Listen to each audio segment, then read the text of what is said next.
새벽 예배 오신 여러분 주님 이름으로 환영합니다. 우리 찬송가 135장 어저께나 오늘이나 찬양하겠습니다. 135장입니다.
말씀은 히브리서 13장입니다. 히브리서 13장 1절부터 25절까지 한 절씩 교독하고 우리 마지막 절 같이 보겠습니다. 히브리서 13장입니다. 형제 대접하기를 계속하고 손님 대접하기를 잊지 말라. 이로써 부재 중에 천사들을 대접한 이들이 있었느니라. 너희도 함께 갇힌 것 같이 갇힌 자를 생각하고 너희도 몸을 가졌은즉 학대받는 자를 생각하라. 모든 사람은 결혼을 귀히 여기고 침소를 더럽히지 않게 하라. 음행하는 자들과 간음하는 자들을 하나님이 심판하시리라.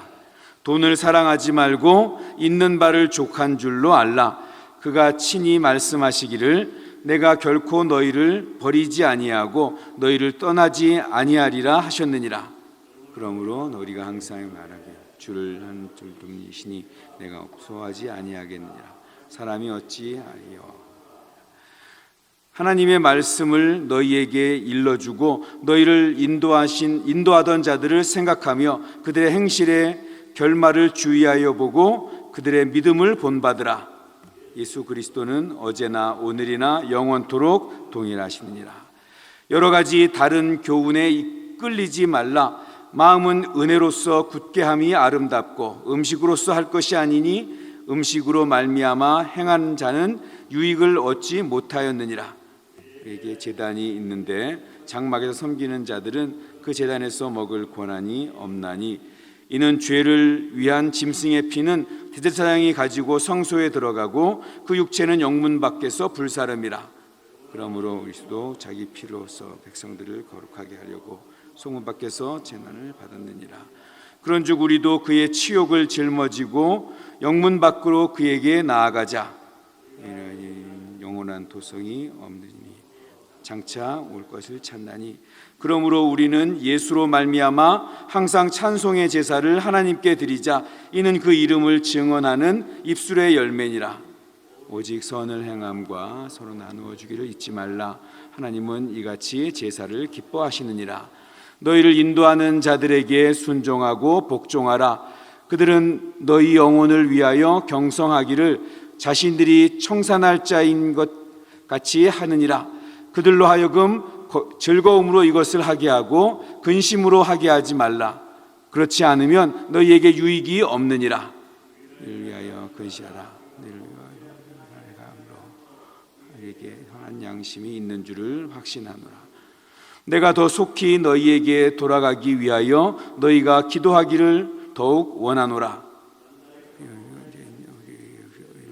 영원한 영으로 죽은 자 가운데서 이끌어내신 평강의 하나님이 모든 선한 일에 너희를 온전하게 하사 자기 뜻을 행하게 하시고 그 앞에 즐거운 것을 예수 그리스도로 말미암아 우리 가운데서 이루시기를 원하노라.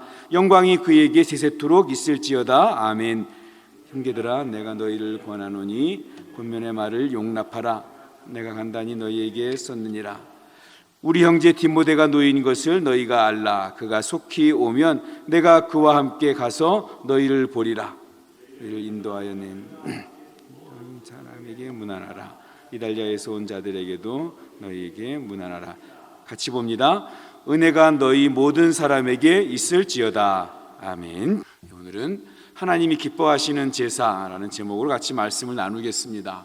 이제 드디어 히브리서 마지막 장에 이르렀습니다. 히브리서는 오직 예수 그리스도만이 유일한 구원의 길임을 여러 가지를 통해서 우리에게 설명해 주었습니다. 예수 그리스도는 천사보다 뛰어나고 예수 그리스도는 모세와 아론보다 크신 분입니다. 예수 그리스도는 유일한 대제사장이고 그리고 동시에 영원한 속죄 제물이라고 히브리서 기자는 설명하고 있습니다. 예수 그리스도의 희생의 피로 말미암아 우리에게 구원의 길이 열렸고 예수 그리스도를 따라 또 예수 그리스도와 함께 속죄의 길을 단번에 통과했습니다. 예수 그리스도의 피로 말미암아 또 예수 그리스도를 따라 생명의 길을 걷는 성도들에게 히브리서 기자는 이제 10장에 와서 믿음, 소망, 사랑의 삶을 가르쳐 주었습니다. 믿음으로 하나님께 나아가고 그리고 소망을 굳게 잡고 사랑을 실천하라. 11장에서는 믿음을 강조하고 있고 12장에서는 그 믿음으로 인한 소망으로 살아가라고 말씀하고 그리고 우리 마지막 장 13장에서는 사랑에 대해서 특히 많이 이야기를 하고 있습니다. 13장에는 물론 여러 가지 성도로서 이 땅을 살아가야 될 그런 실천적인 이야기들을 강조하고 있는데요. 서로 다른 내용들 같지만 다 사랑에 대한 이야기라고 할 수 있습니다. 왜냐하면 사랑은 율법의 완성이고 또 사랑은 모든 두려움을 내어 쫓기 때문입니다. 하나님은 우리를 사랑하셔서 자기 아들을 십자가에 내어주셨고 사랑으로 죄와 사망 권세를 이기셨습니다. 그러므로 예수 그리스도의 피를 힘입어서 예수를 따라서 생명의 길을 걸어가고 있는 우리 성도는 필연적으로 사랑하는 사람일 수밖에 없습니다. 예수로 말미암아 구원의 은총을 덧입었다면 사랑하는 사람이 될 수밖에 없습니다. 히브리서 기자는 이 히브리서 마지막을 사랑으로 마무리해야 되겠다라고 애초부터 계획하고 있지는 않았던 것 같습니다. 그런데 하나님의 구원의 길을 설명하다 보니까 의뢰 성도들의 그 삶의 마지막 모습은 이 사랑밖에는 답이 없다고 결론을 내리게 된 것 같습니다. 사랑이 우리 시작이고 마지막이 됩니다. 사랑이 성도의 삶의, 성도의 태도의, 자세의 결론이 될 수밖에 없습니다. 사도 바울은 그 많은 서신서들을 쓰면서 그 마지막은 항상 사랑이었습니다. 야고보서 기자도 실천하는 믿음을 이야기하지만 결국은 사랑을 말합니다. 사도 베드로도 그의 서신서에 사랑으로 결론을 내립니다. 사도 요한도 하나님이 사랑이다 라고 이야기를 합니다. 히브리서 기자도 마찬가지입니다.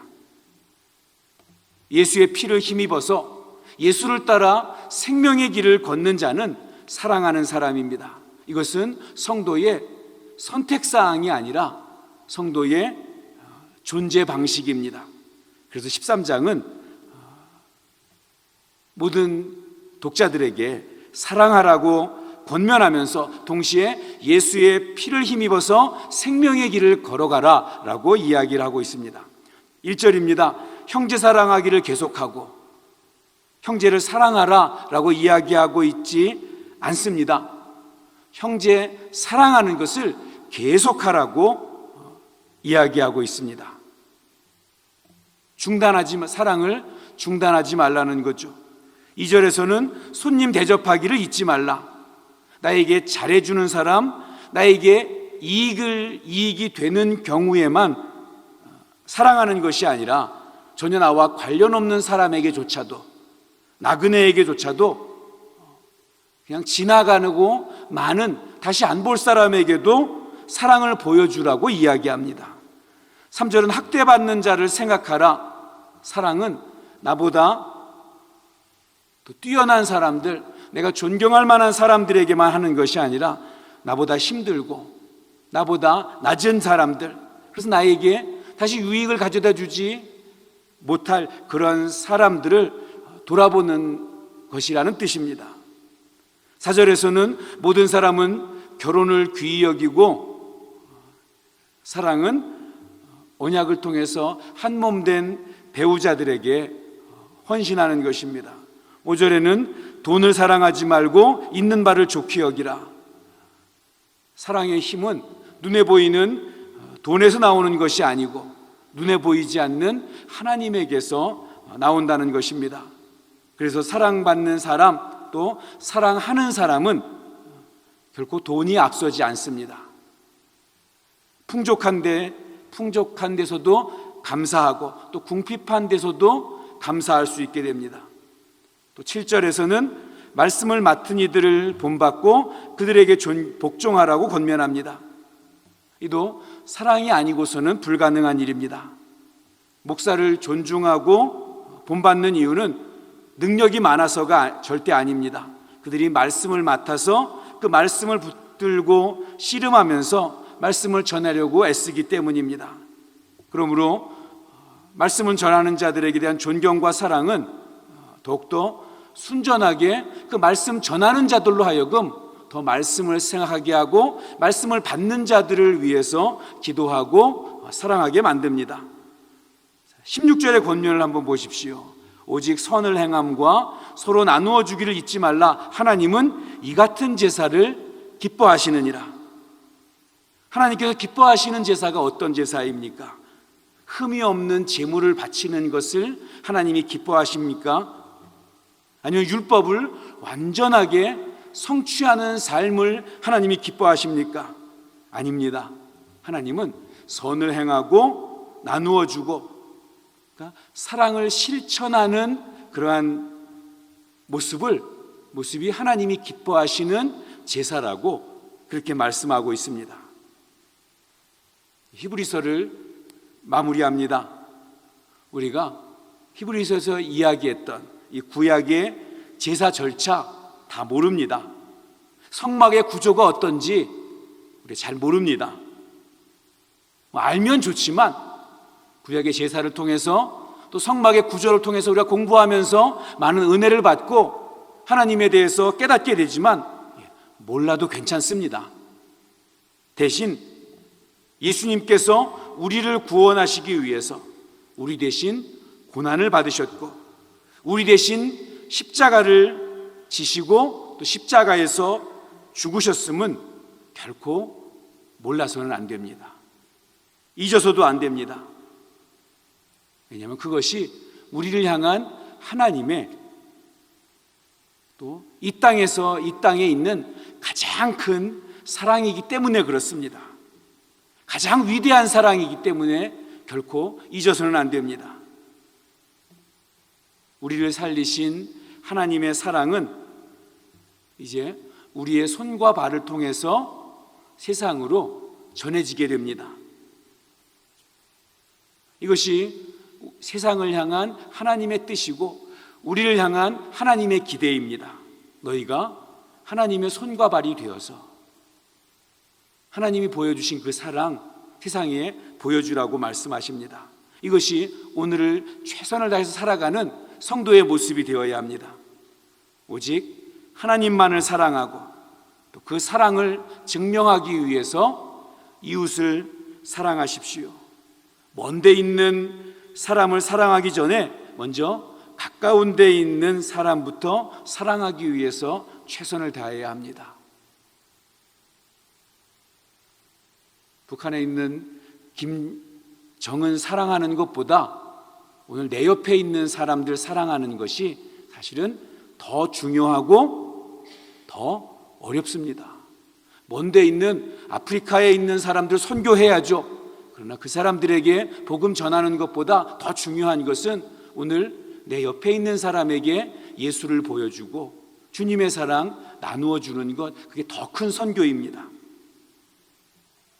예수님 생각하심으로 끝까지 사랑하기를 포기하지 마십시오. 하나님은 사랑이십니다. 기도하겠습니다.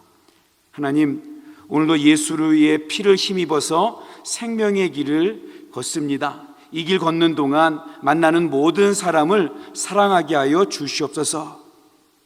그것이 그들 속에 임해 계신 주님을 사랑하는 일이라는 것을 기억하면서 온 세상이 주님의 사랑의 나라가 되는 일의 시작이라는 것을 기억하고 끝까지 포기하지 않고 사랑하는 사랑의 사람 되게 하여 주시옵소서. 예수님의 이름으로 기도하옵나이다. 아멘.